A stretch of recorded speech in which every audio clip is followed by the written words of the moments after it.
Missed an episode of your favorite podcast? Choose from over a decade of content in our archives, not just the latest episode. All free at gcnlive.com. This is your call to action. Get prepared, America. Economy, survival, energy, disasters. This is USAPrepares.com. Informative radio, educational radio. Interact now by emailing instructor@USAPrepares.com or text at 434-390-7953. Class, please take your seats. Now, your instructor, Vincent Finelli. Dr. Shealy, I'm watching Lindy over here, and she's kind of dancing in her chair a little bit.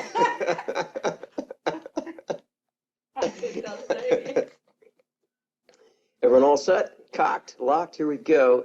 Your dial set correctly to usaprepares.com, and we are broadcasting live from the International Institute of Holistic Medicine with Dr. Norman Shealy, medical doctor, and we are in the Scalar Energy Room. Dr. Shealy, would you like to introduce who's with us today?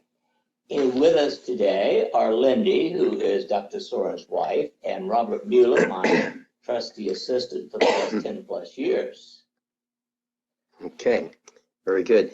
And so, Dr. Shealy, can you describe this room? When I was setting up the equipment for this live remote broadcast, Lindy was in here with me, Lindy Sorin, and I was busy, preoccupied with the cables, the wiring, the computer, and so forth, the headphones, the microphones, testing the equipment.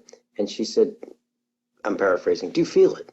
And I said, yes, I feel it. I feel that there's electric energy in this room. And this room is the size of a conference room, and it has 4 devices in it. Can you tell us what we're experiencing, what this equipment does? The devices are about 14 inches tall, triangular shaped, and they are putting out an energy called scalar, and also have a block to electromagnetic frequency of the 60 cycle region from everywhere coming through the walls into the room. Scalar is a physics term for energy that is many, many times the speed of light and cannot be measured. You can only measure its effects. I believe personally at this point that many of the unusual healing techniques that we talk about and do energy work on are scalar energy. For instance, a healer working in New Jersey can affect the EEG of someone here in Springfield. Mm-hmm. A healer working in Ottawa County can affect the EEG of a person here in Springfield. The use of scalar can affect your EEG in very similar ways to what happens when a healer comes at you. We have been interested in this because theoretically scalar energy, which is very fast moving, and is not an up and down, but a longitudinal wave instead of a horizontal, etc. At any rate, it does seem to be effective with healing. There are individuals in the physics world who have developed this equipment and done research in which they believe that stem cells are being activated. Now, they have no proof of that. No one has measured stem cells themselves. And in fact, it's rather difficult to measure stem cells because the only blood test that we could do is something called CD34, which is a subdivision of the lymphocytes. Now, later today, hopefully, we will get the outcome on Dr. Sorin, who has spent about 40 hours in this room over the last couple of weeks. He's been sleeping in here most nights and that sort of thing. I've slept in here 3 nights, and overall have had about 35 hours of exposure to the scalar. What I feel is something that I feel with other types of healing, is a pulsation from my feet all the way up my legs, from my hands all the way up to my shoulders. And I counted, it's about 4 pulses per 5 seconds, or 48 pulses a minute, and my heart beating at 60 pulses a minute. So it's on my heartbeat. Mm-hmm. But I associate this feeling also with listening to certain kinds of gamma. Gamma is actually a frequency between 32 and 100 pulses per second. But when I hear certain gamma, I feel this same pulsation, which I associate with spiritual healing. And so we are measuring not just possible stem cell activity, but whether or not this energy can reverse coronary artery disease. That's the big reason. Dr. Shealy, just a few seconds ago, while you were describing this, you are in a recliner right now. Lindy is in a recliner, and Robert and I are in more traditional chairs. I'm leaning forward into the microphone. And as you were speaking before, what I decided to do was lean back in the chair. I closed my eyes, and the sensation that I had was very much like a high-speed feeling, that what you feel like when you're going to sleep, you slowly drift off. It was a very rapid drift off. And I think that if I wasn't careful, I would have been asleep at the microphone within, a minute, literally. I'm not exaggerating. And I agree. Sleeping in this room would be a true cure for insomnia. I don't think there's any question about that. Now, we recently added this because we feel that this kind of research is critical. In addition, we're introducing in the room next door a sound music chair. As you know, I've done work for the last 20 plus years with vibratory music, where you feel the music. So we're introducing a new body sound chair with photostimulation, which can help deep relaxation, can help anxiety, and can help insomnia. And then we are going to incorporate in the third room basically a total rejuvenation bed. Most people may have heard me speak about the Rejuva-Matrix, a mattress where we have crushed sapphire on top of copper screening and activate it with a Tesla coil, and that regenerates telomeres. Well, now we're going to incorporate into that same bed a pulsed electromagnetic field therapy, a PEMF device, which we believe synchronizes the chakras, and cover that with pure crushed sapphire, because we think sleeping with that will also help reverse coronary artery disease. Even though obesity is the number one measurable precursor of early death, if you will, or premature death, it's still a heart attack that kills most people. And conventional cardiology, in my opinion, sucks. I'm being kind because I'm on the radio. There is no circumstance in which I would allow a cardiologist to touch my body, or a cardiac surgeon. Lindy, can you describe what you're feeling right now? You have to hold up. Yeah, there you go.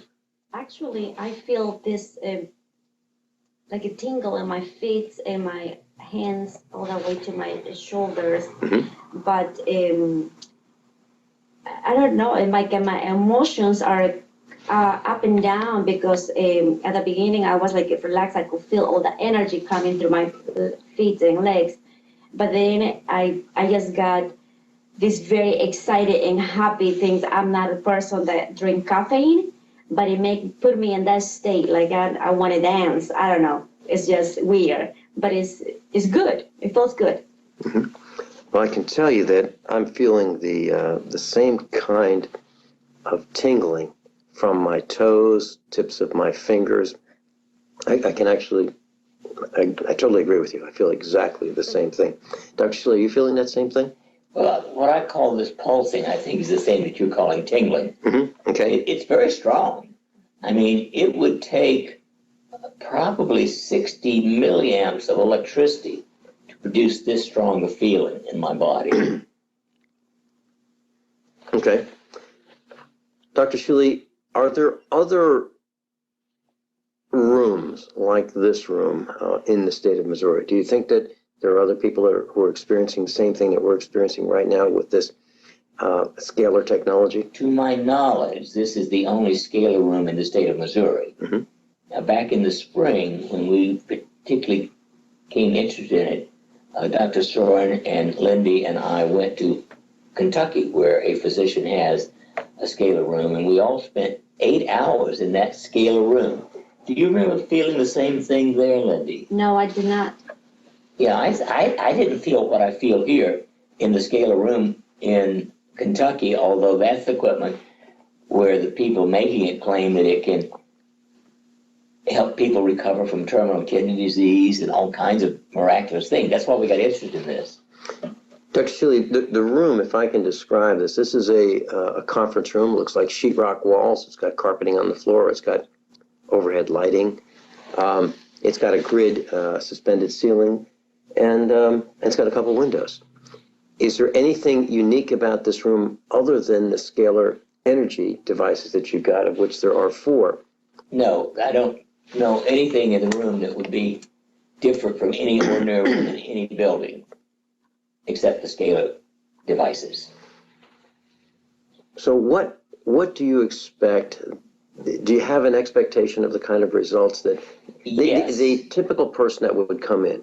Can you describe who that would be and what that person might feel? Well, while we're waiting for the longer term outcome with stem cells and coronary artery disease, we've been allowing our patients who come in for other things, from depression, anxiety to pain, to experience the scalar room at no charge. And one man who's had very severe hand pain, among others, after his third 2-hour session in the room, was totally free of pain for a day. And did he comment on anything about it yesterday when he was in? We did have a man coming yesterday. And was that Ken? Most likely, yeah. And what did he say about his pain? Did he say anything yesterday? I didn't have a chance to speak to him. Okay. We were here, but he did not say a thing. He was very happy and excited to stay hour and a half. Yeah. Yeah, he's been here about 10 hours so far. Dr. Shealy, I can just see this. In our little hamlet where I live, there are about 100 people, and the local farmers co-op has a coffee pot, and people will go in there and just kind of hang out. I can see that this just might be the hangout of this area right here. Well, yeah, it isn't. To me, I've worked with spiritual healing for 42 years, and the only other experience where I can get the feeling that I get here is very elegant spiritual healing. I'll be on after this. Yeah, we're going into a commercial break. Robert's going to tell us what he's experiencing, Robert Mueller. And we're sitting live with Dr. Norman Shealy at the Institute, and we're experiencing scalar energy, and it's a very interesting feeling, class. We'll be right back. We're broadcasting live from the International Institute of Holistic Medicine in Springfield, Missouri, with Dr. Norman Shealy, medical doctor. And Robert Mueller's with us. Robert, would you describe what you're feeling in this live remote, as we call it in radio? Well, I'm not consciously feeling any energy in the room, but for me, that's not unusual. I've been exposed to various energies over the years. I typically don't get a conscious reaction to it. The main feeling I have is just relaxation. Even being on the radio, which ordinarily would be a stressful thing for me, I'm relaxed doing it. So that is a reaction. Going back to, for example, the Rejuvenatrix that Dr. Shealy created and the research we did with that, I was part of that study, and in that case, I also didn't feel the energy of the mat. And that was with 25,000 volts running through that mattress at 1 milliamp current. But through testing, I knew it had a positive effect. So I'm not surprised that I don't have a conscious feeling of the pulsing or the energy that's here in the room. And did you say that you would normally be a little apprehensive, nervous going on the air? Being on the radio, it would, sure. I'm typically a calm person. It takes a bit to rile me. I've known you for years, and you've always been calm. Yeah. Okay. So, but ordinarily I'd be a little stressed out with knowing I'm going to be on the radio, but... And you are. No, you are on the radio. There's no question about that. But knowing that, I'm doing this and was going to do this, I was a little apprehensive coming in, but just in the been in the room, it's helped to calm me down. Okay. Well, I can tell you that during the break, we were all chatting about, the feelings that we have in this room, and they're very, very similar for all of us. And it's relaxation. It's a very quick acceleration to falling asleep. If I wanted to, I could have been out within a couple minutes here, just in this chair, just sitting back in a standard conference room chair, not a recliner. Dr. Shealy, we have another guest who just came into the broadcast. Calvin is a friend of mine for many years, and I invited him to experience the scalar room because he has chronic lymphogenous leukemia, also some significant pain problems.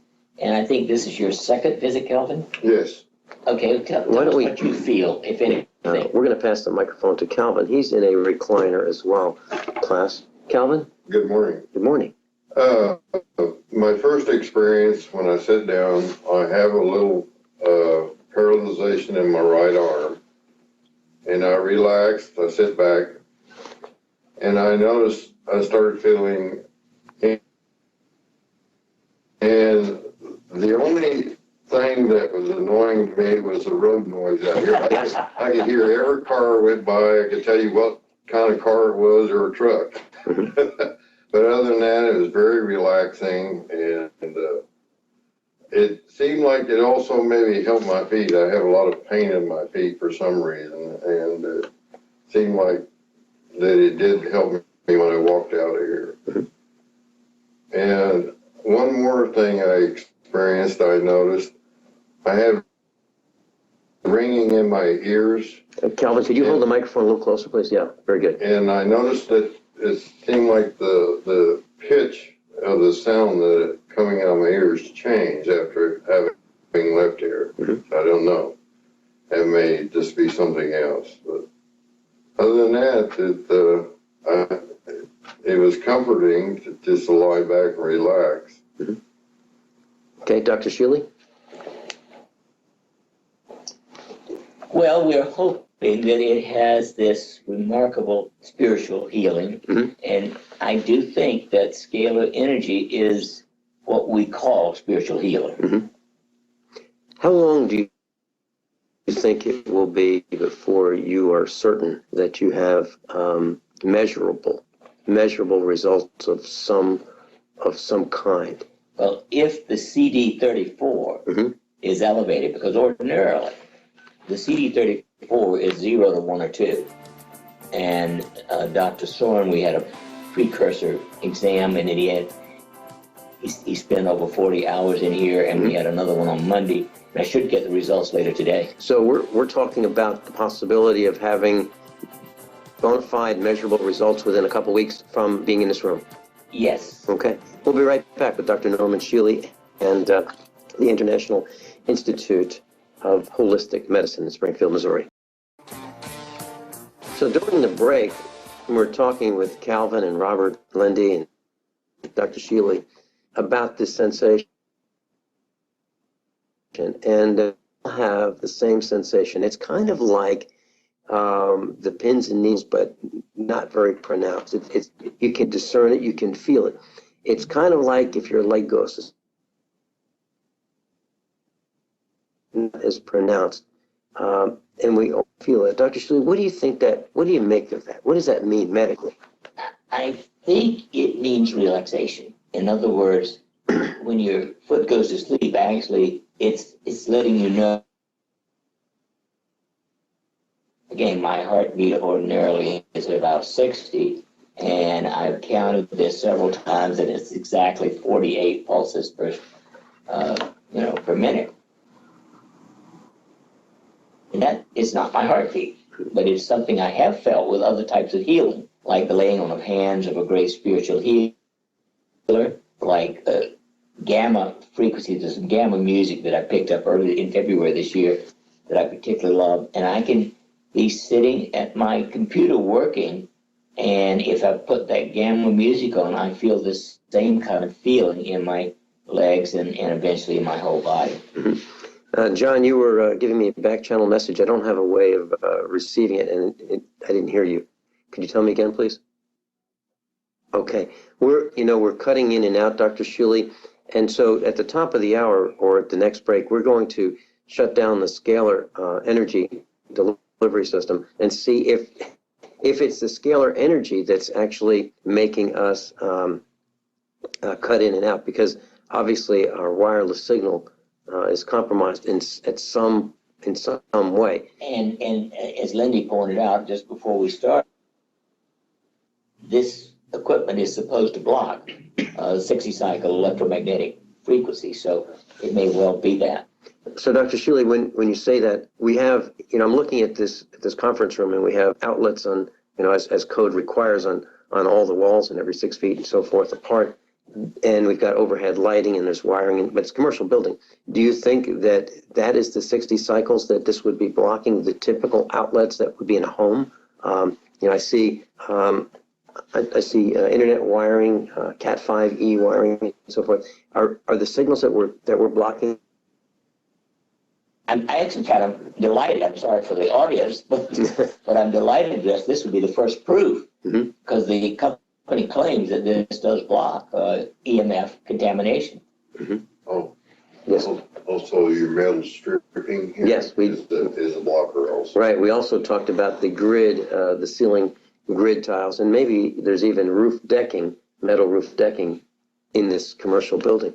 Robert, you had a couple of thoughts you were going to mention about the testing, the bona fide and measurable tests. Yeah, I was going to ask Dr. Shealy, you mentioned before the break testing CD34, and I was going to ask what specifically that is and what it's meant to show. Right. I have been studying hours on the internet and looking for objective evidence of stem cell activity.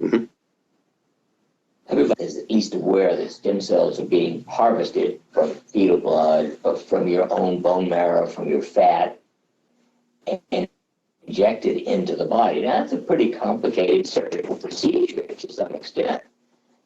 The only called lymphocytes, called CD34, and they are known to be activated and increased by something called ECP, or external counterpulsation, which is one of the few excellent treatments for coronary artery disease. It actually reverses.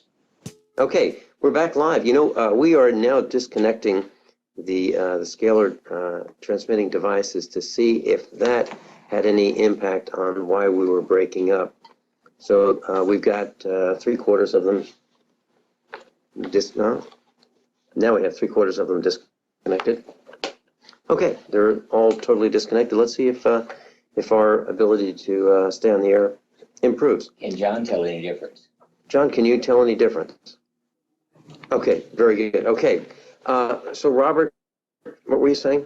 I was asking Dr. Shealy to discuss the testing that he was going to do to determine whether scale was effective, and you were mentioning about the CD34. Yes.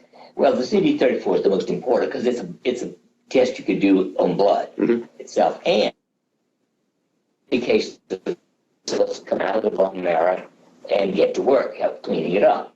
But there are no known treatments in medicine today except ECP. And ECP has hundreds of articles proving how effective it is in coronary artery disease.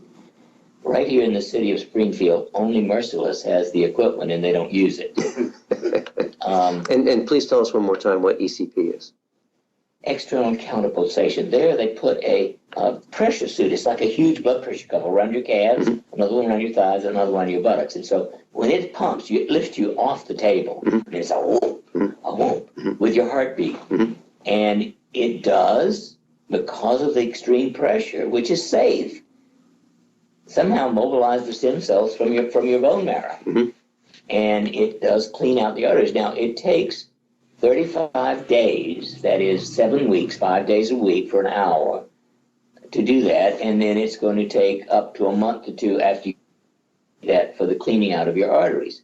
That is a wonderful procedure. And interestingly, the cardiac surgeons have, in my opinion, fraudulently, scam-wise, Medicare not to pay for ECP unless you're too sick to have coronary bypass surgery. Now, if it's good for people too sick to have coronary bypass surgery, it must be terrific for those who aren't that sick. Well, it certainly would appear that way.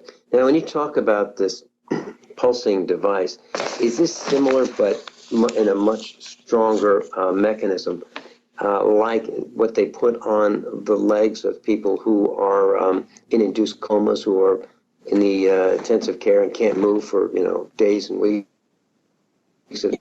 Exactly. It is somewhat like that. It's a bit more intense, but somewhat like that. Now, interestingly, by the way, I'm just sitting here aware, since Robert unplugged the scalar devices, that my gentle 48 pulses is gone. Mine too, and I'm feeling, I felt warmer, and now I feel a little bit cooler. Is it just me? No, you're right. I start moving around too. Okay. That means I'm not asleep. Lindy? Yeah, I start feeling like I'm moving around. I don't feel like I was relaxing in one place. Now I start like moving my arms and legs and don't know what position I want to be. And this was just a couple minutes ago. Right. So are we saying now, Dr. Shealy, that when this is powered on, the feeling is quite close to being instant within a few seconds, maybe 30 seconds, and then when it's off, you realize it a minute or so later, maybe 2 minutes later? That's what it seems like so far. Calvin? Well, A little closer to the microphone, Calvin. I still feel a little bit of energy, but maybe just, I know when I left here the other day after doing this for 2 hours, that it seemed like it lasted for maybe 3 or 4 hours of feeling. I could still feel sensation. I'm in a lot of pain today, so I don't know, I don't know how. Has that changed in the time you've been here? The pain? Yeah. A little bit, but I haven't got up and walked yet. I understand. So I don't know, this relaxing helps it. Okay. So, Dr. Shealy, what do we make of this? Do we, are these I'm experiencing this, and I'm saying exactly what I'm feeling on the air. It is very similar to what the others in this room, the 5 of us, are feeling. Is this what you have learned from everyone else who's tried this? Are there any exceptions? No, this seems to be the pattern that we expect in this room. And incidentally, Dr. Sorin, who is a true night owl, has told me on more than one occasion that he sleeps much more easily and deeply in this room than any other time. I've got another question, and maybe Lindy can shed some light on this. Lindy, your husband, Dr. Sergey Sorin, is a mixed martial arts practitioner. He gets into these sparring contests, and he gets banged up every once in a while, right? Yes. How you know that? Oh, I think I was with Dr. Shealy, and he said, "So what happened to your face?" Something like that. And I think something about not ducking or something. Oh, that sounds like my husband. When we come back, I'd like to ask you, do you sense a feeling of rapid healing? Dr. Shealy, that was a very interesting question that Calvin had about he's got some metal in his body from surgeries. He's got some metal parts that have been added. Would you share with us the question and the answer? Calvin, would you like to ask that question? That was quite interesting. The other day I had mentioned when I'd been here to my first visit, after I left here, I had tingling in my fingers and my toes for about 4 hours. And my question to Dr. Shealy was, I've got a titanium hip pin, I got steel plates in my shoulder, and I was wondering if this could be storing some energy from that.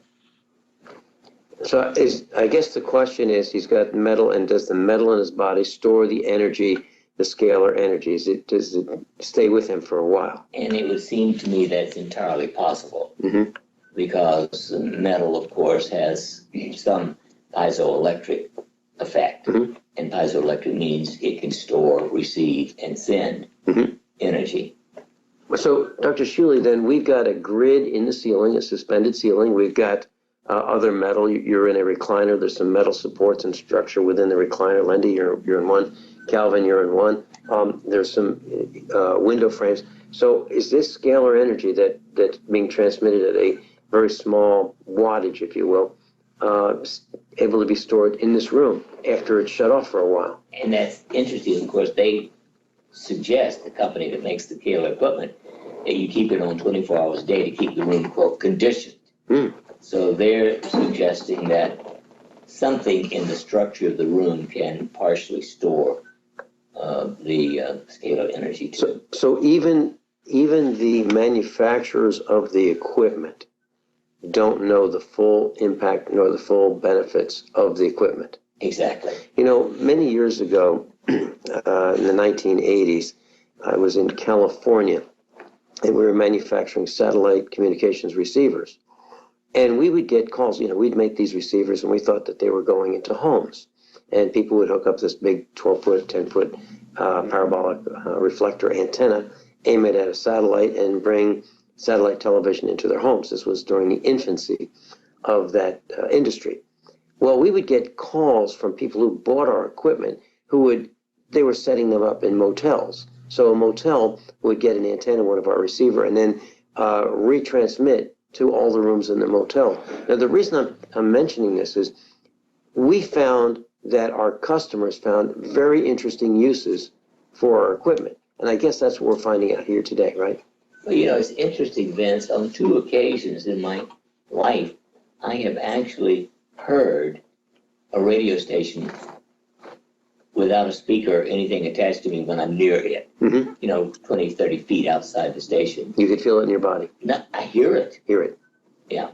And so I don't know why or how, but I think this is part of the broader field that we call also intuition. I mean, intuition is a pretty significant thing. I personally consider that all creativity, whether it's art or music or science, is the result of knowing intuitively, for which you have no real basis. In other words, it just comes. Dr. Shealy, you and I are sitting across from each other, and to my right, there's a conference room, a wall. It's 20 plus feet away. And is there another business or operation separate from the Institute here that occupies the space on the other side of that wall? Yes, there is. Okay. Just on the other side, there's a bigger office. Okay, so what is the potential for the scalar energy to be in that part of the building, which is not part that you're in? I would think it has to go through there. Okay. Especially with the device on that wall that's connected to the other business. There you go. There you go. So we're talking about scalar energy. We're talking about the potential for medical healing with scalar energy. Dr. Norman Shealy is with us, and we're going to be right back. Got a whole bunch of questions relating to C-sections and altering human evolution. Suicides are up. Talking about motorized scooters in stores, the increased use of them and the increased use to need them because we use them more and more and more. We'll be right back after these few short top-of-the-hour commercial announcements and Turn the scalar equipment back and on. news.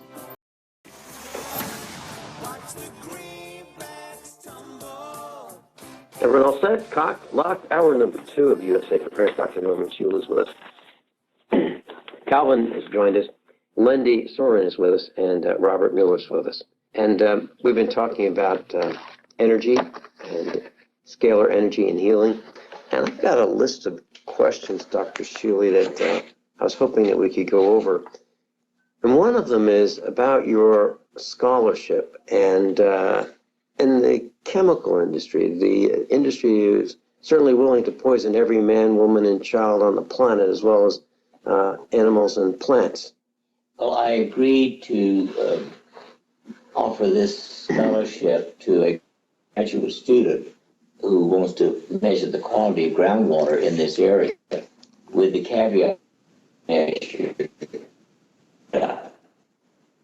Specifically Roundup. Specifically, I don't care about the other stuff particularly. I consider Roundup the greatest poison that has been released on the world. And Monsanto, of course, is the evil empire behind it.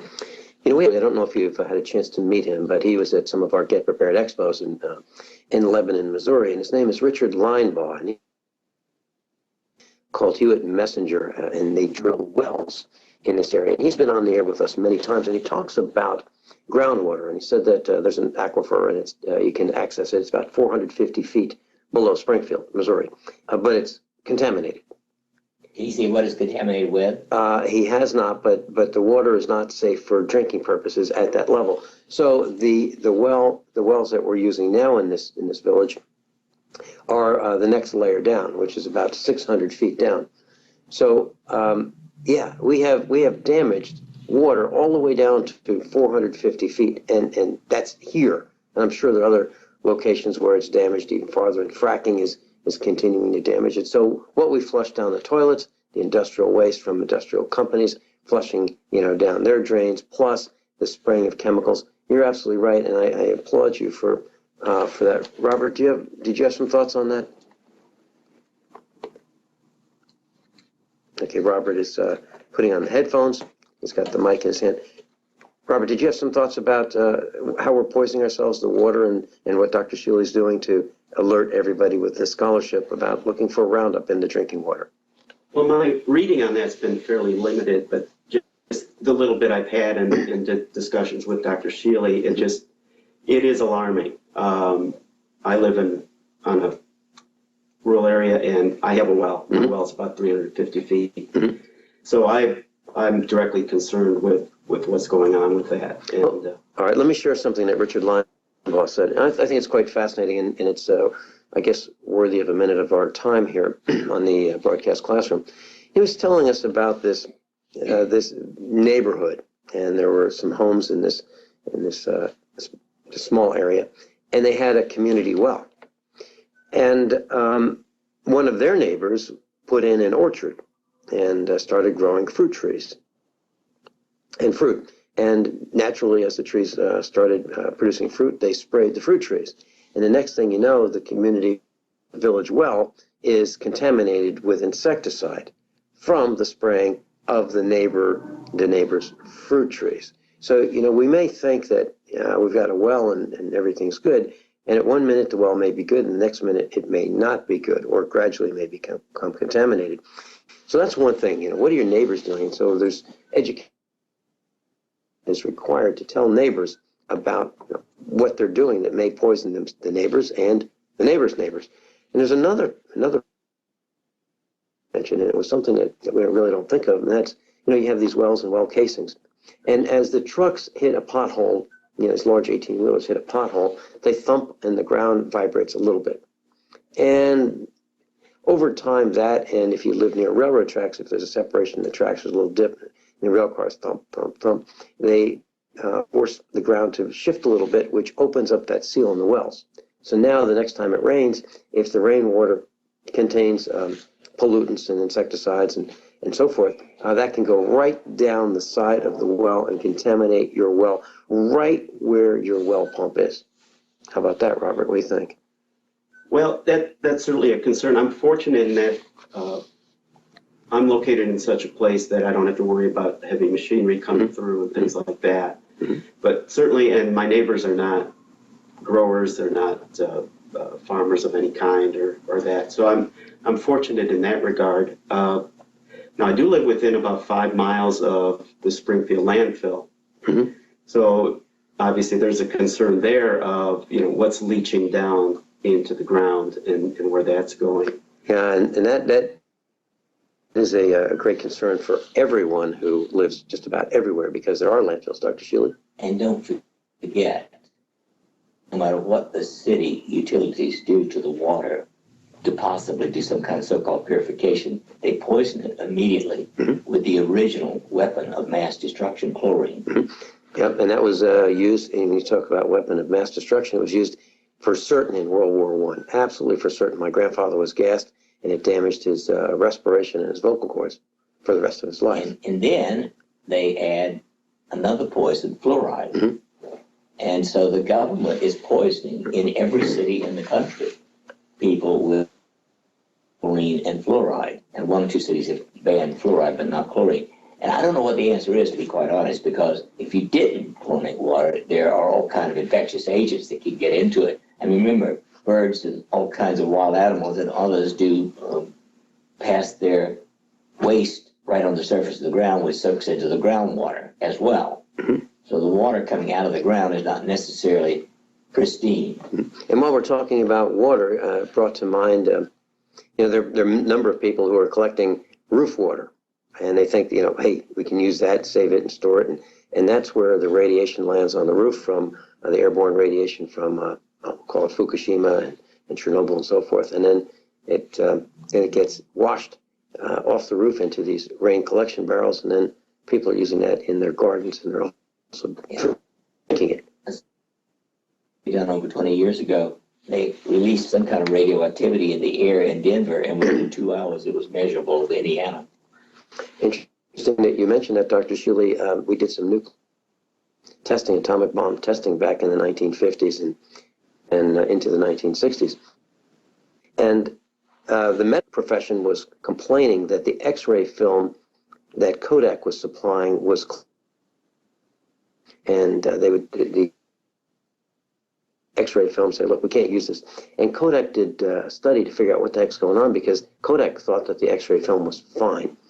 What happened was there was so much radiation in the air from the nuclear testing that it was damaging the X-ray film in transport from Kodak in Rochester, New York, to the hospitals in the Midwest. So the transit time, these X-rays were exposed in their paper envelopes, these dark envelopes to prevent the light from getting in, weren't protecting the film from radioactivity in the air. So they tracked it down. So yeah, have we been irradiated? Yeah, I'm sure we all have, to some extent. Yes, more radiation released in the last 60 years than in the previous 5 billion. Yeah, so I'm really glad that you're doing this study about Roundup and water, and class very, very seriously. The water that we consume at the farm is filtered. We use an activated carbon filter, and we make sure that all the water that we consume goes through that filter, because we don't know. We don't know if the well that was okay 20 minutes ago is still okay today, even though we have a well. And something that I've noticed, I'll share this with you. We have a whole house water filter, and it's out of the well pump, goes into the well tank, and then all of it gets filtered with a whole house water filter, and that filter is white. What I noticed is that filter is becoming browner and browner, faster and faster, because it has a compartment that I can see the filter, and I can see the water going through the filter. So what used to take a couple months for the filter to become brown now takes hours, literally hours. So I'm concerned about the water we're drinking. Any comments on that? Well, obviously, brown implies all kinds of possible contamination. Right. And if anyone who lives in a city must have a water filter. And get one that filters out chlorine as well as fluoride. An interesting way of just checking to see what the water looks like. Y'all have toilets in your houses and places of business. Why don't you just lift up that back tank and look in there, seriously? And what you see is the same water that's in the flushing tank, not in the bowl, but in the tank that provides water to the bowl, that's right next to the sink. So you're drinking the same kind of water that goes into the back of that toilet tank. That'll give you an indicator as to whether you might want to get a filter, like right now or sooner. Calvin, did you have I was just thinking about all the cities that have lead piping. Oh, yes. Yeah, that's why they call them plumbers, right? Yeah. Because of the lead. Yeah, absolutely right. And if you have copper plumbing in your house, you probably have at least 5% lead content in the sweating of those joints, the soldering, if you will, of those joints. Typically, it was 50% of the content of solder was lead. Also, I'm an avid fisherman and a hunter, and now both industries are cutting down the amount of lead they're using. Your shotgun shells now are going to steel. And a lot of the fishing stuff that you buy now, they don't use lead. Your Lead throw sinkers? nets and whatnot. Lead sinkers, they don't use lead sinkers anymore. Well, they still do, but now your throw nets they use to catch your bait with, they're going to Right. steel coated, plastic coating over the steel, cutting down the amount of lead they use. Very good. Dr. Shealy, I've got a question for you, and I was reading a story about C-sections and, human delivery of babies. And there's an alarming number of people. It used to be back in the 1970s, women who were delivering babies, about 5% of them had C-sections.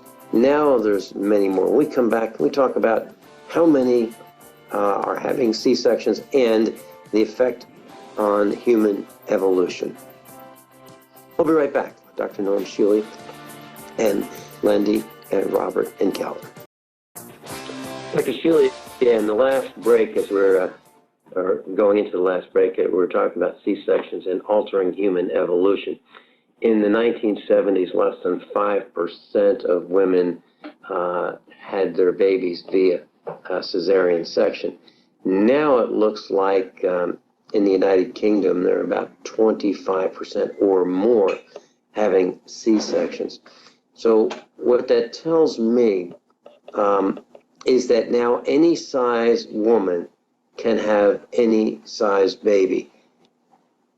But it's more complicated and more concerning than just that, isn't it, Dr. Shealy? Far more, because cesarean interferes tremendously with the biochemistry of labor and delivery. During labor, the mother puts out a huge amount of oxytocin, the grounding, the bonding, the humanizing hormone. Anesthesia totally blocks that output of oxytocin.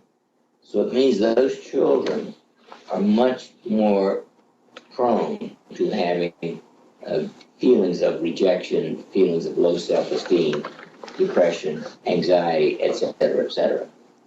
Wow. That, as I think about this, I think young people today, and they're looking at their phones, and they're looking at, did I get a message, in the last minute?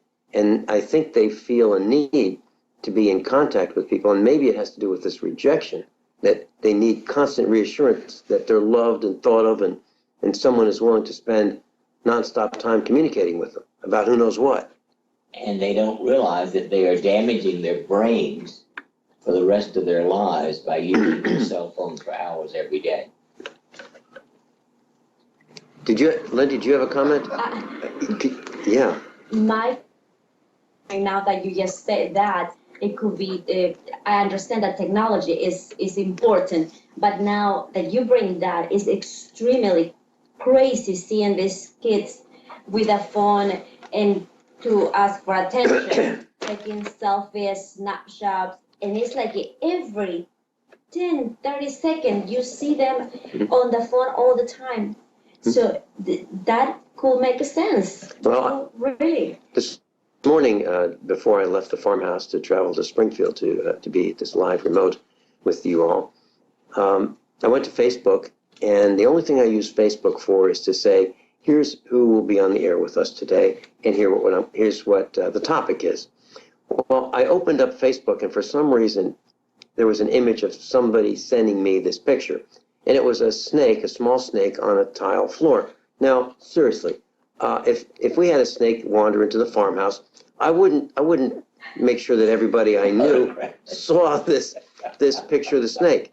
I mean, seriously, I might say to Mrs. Finelli, oh, by the way, don't go over there because I haven't gotten the snake yet. But it's a little tiny snake. But I wouldn't make it worldwide news.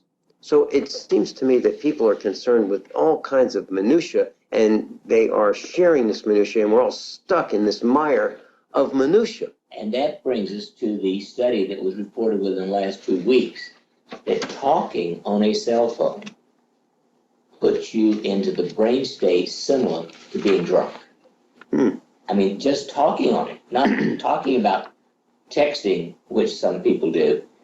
The increase in accidents from just not just texting, but from talking on the phone has increased so that now we're approaching over 20% of all major automobile accidents are the result of people on the phone. And well, we talked about on a previous broadcast at USA Prepares, Dr. Shealy, was there was a story about people who are operating their vehicles in parking lots. And we'll talk about like the Chinese factory outlet, Walmart's parking lot, a really big parking lot. And people who were interviewed were saying, yeah, I don't really have to pay as much attention in a parking lot because I'm not traveling as fast. But there are plenty of accidents to say that they're incorrect in their thought process. Yeah, they're absolutely wrong. Mm-hmm. I mean, just equivalent to being drunk, just from talking on the phone. That is the distraction of it. And then, just yesterday, there was a report that people who sleep less than 7 hours a night also function at a level essentially equivalent to being slightly drunk. In other words, 27% or so of all accidents on the highway are now from people who are suffering from inadequate sleep. Dr. Shealy is with us, and we're talking about C-sections. We're talking about cell phones disrupting our ability to think properly and concentrate. Let's talk about suicides when we come back.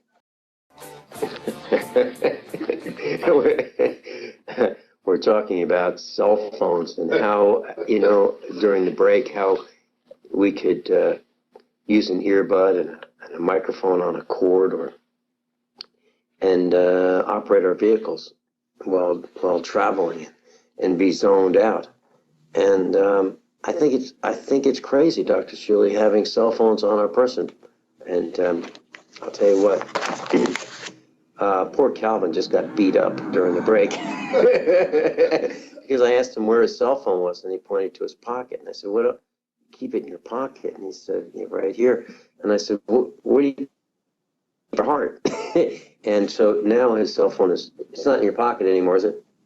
It's in the trash can. It's in the trash can. In the trash.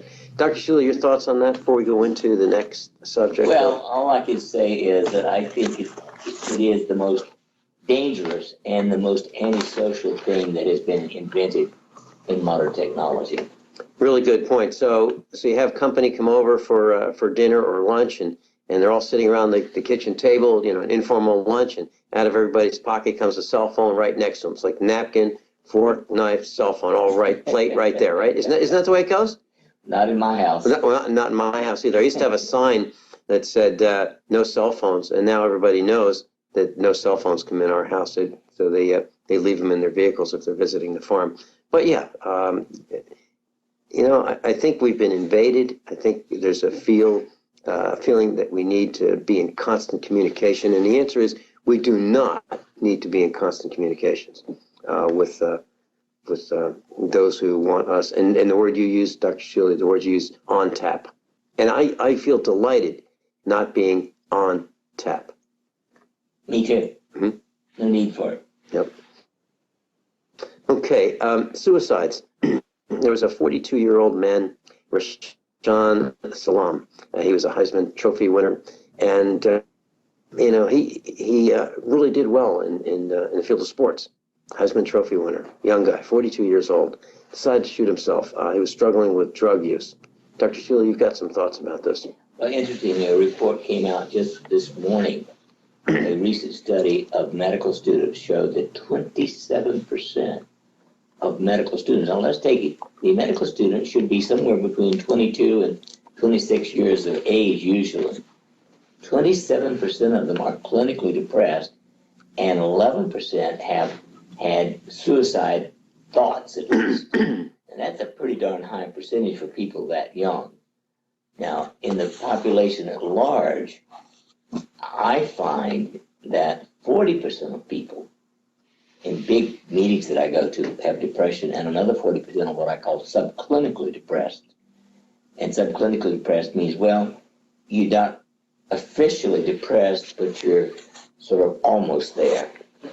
Dr. Shealy, I was talking with a woman just yesterday about this, and she came in for something totally unrelated. And then I said, you know something? You aren't depressed, but you're subclinically depressed. And she agreed, of course.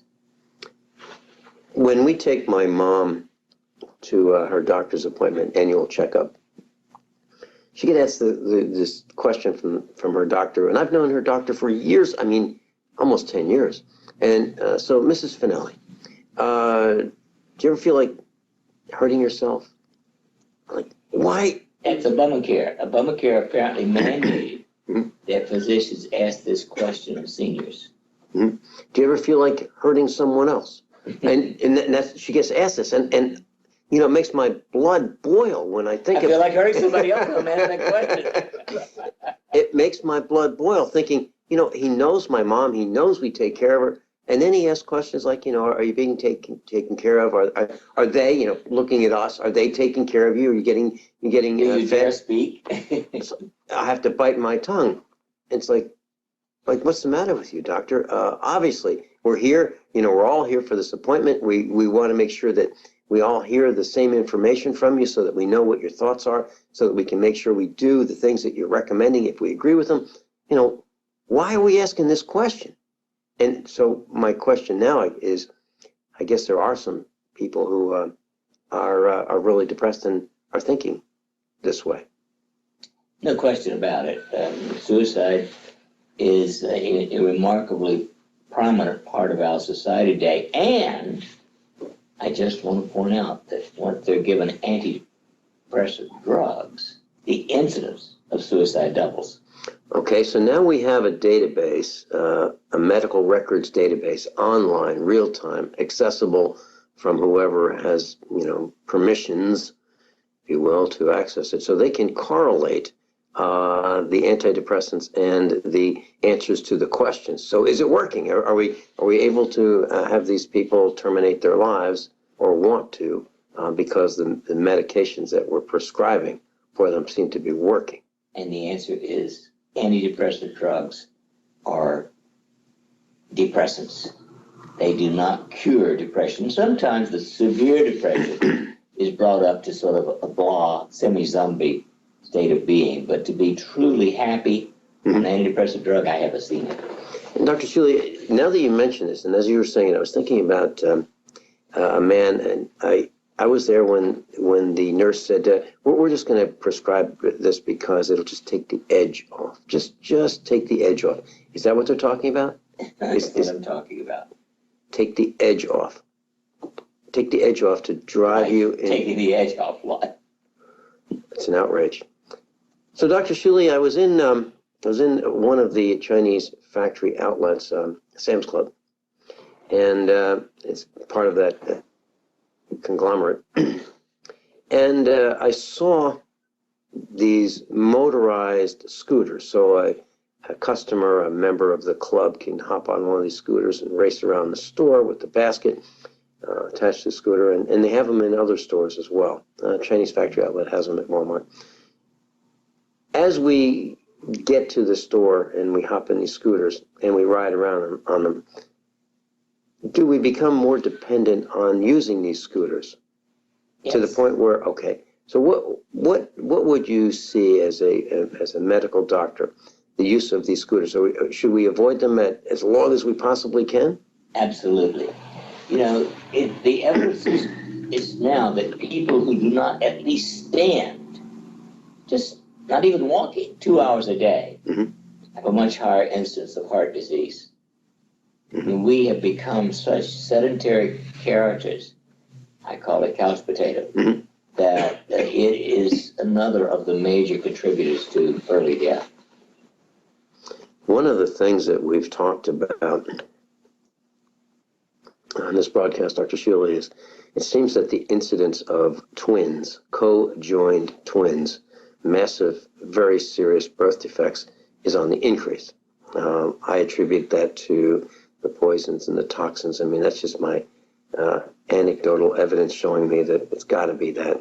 The electromagnetic radiation, the actual radiation from Fukushima and Chernobyl and 3 Mile Island and the reactors all over, and then the toxins and the waste and the poisons and the insecticides, and the list goes on and on, 360 degrees of being surrounded by threats in our environment, mostly man-made. So we have these co-joined twins. Now, the ones I'm talking about, have made the news. They are attached from the sternum to the pelvis.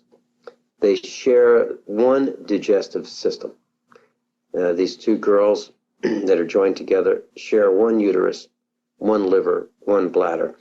So these twins joined together have 4 arms, 2 heads, 2 chests, 2 legs coming out of one side. A third leg, very disfigured at the foot, has 7 toes.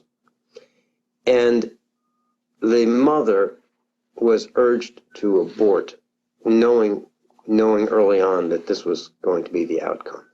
The surgery is going to have a 30% potential success rate. And I don't know how you could have a 30% success rate when you only have 2 legs, when you only have one uterus, when you only have one bladder, and you only have one digestive system.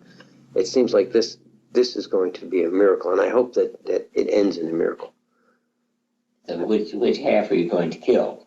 That's what. Right. That's exactly right. I mean, if there's surgery, one half of this monster has to be destroyed. Yes, and so, right, we have 4 arms, 2 legs, well, and then the third leg coming out the side. So there's massive bone restructuring that's going to be necessary to make this person whole as possible. Dr. Shealy, we've talked about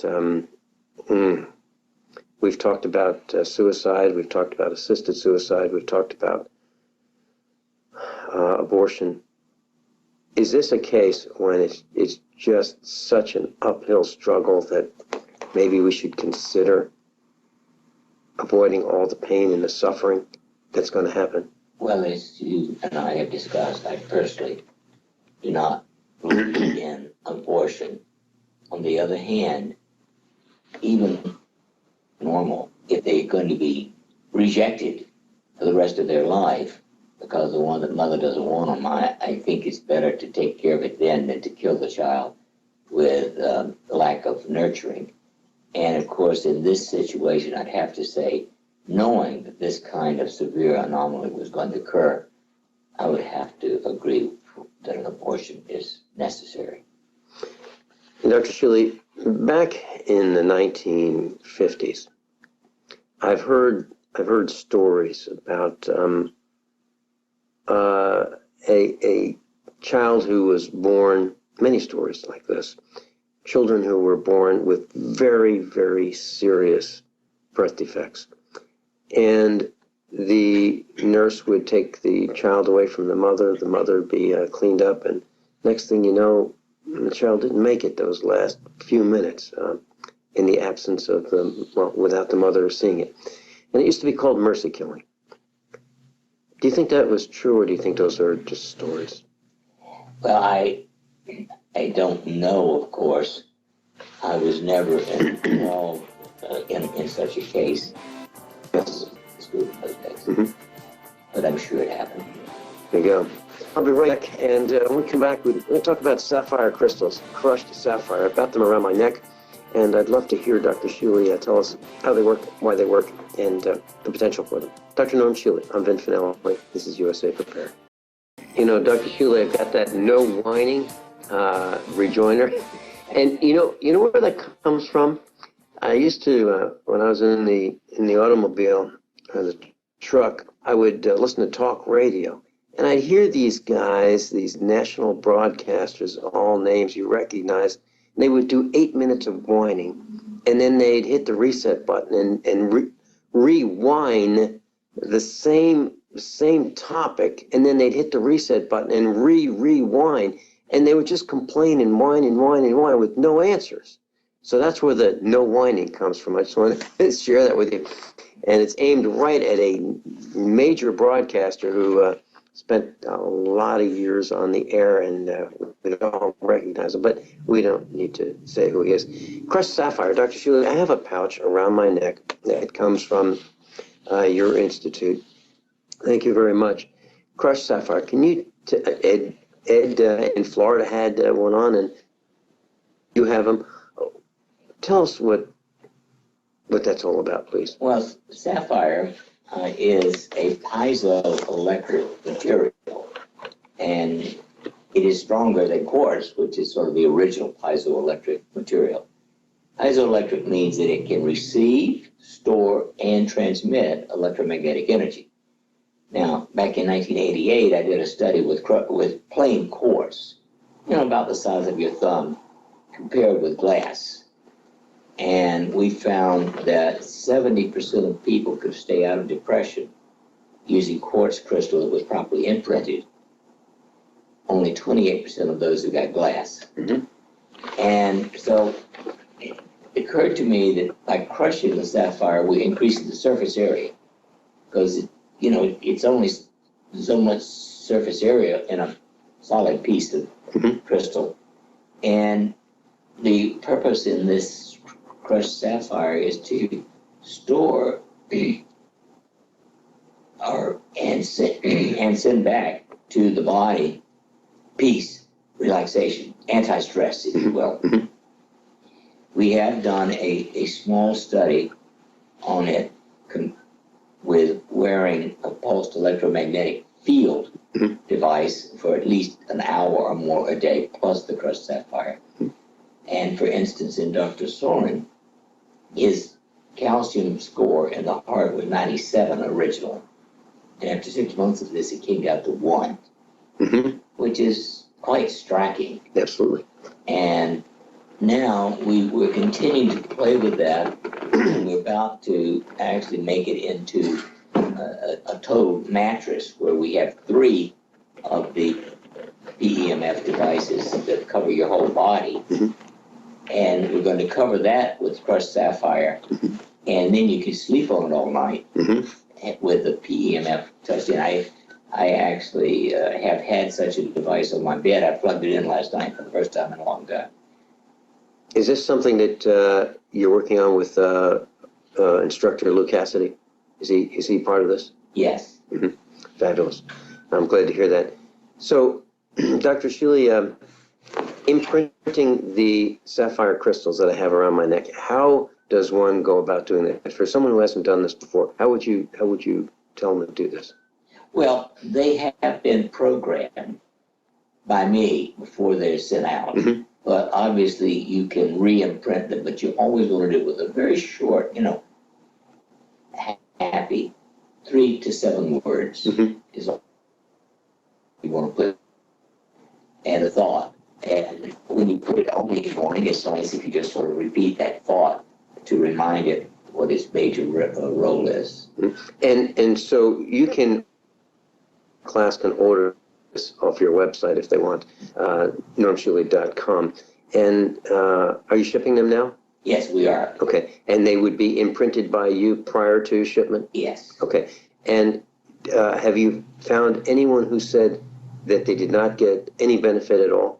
I haven't had any reports like that, but, we did do that small study. Yeah. In 1 week, total symptoms decreased significantly, and anxiety symptoms decreased over 92%. There you go. Well, it's been delightful broadcasting with you today, Dr. Shealy, at the International Institute of Holistic Medicine in Springfield, Missouri, live remote. Lende Sorin has been with us, and Robert Miller's been with us. Calvin joined us. It's been delightful. And class, above all, honesty and integrity. What happens next is up to you. Thanks, Vince. Thank you.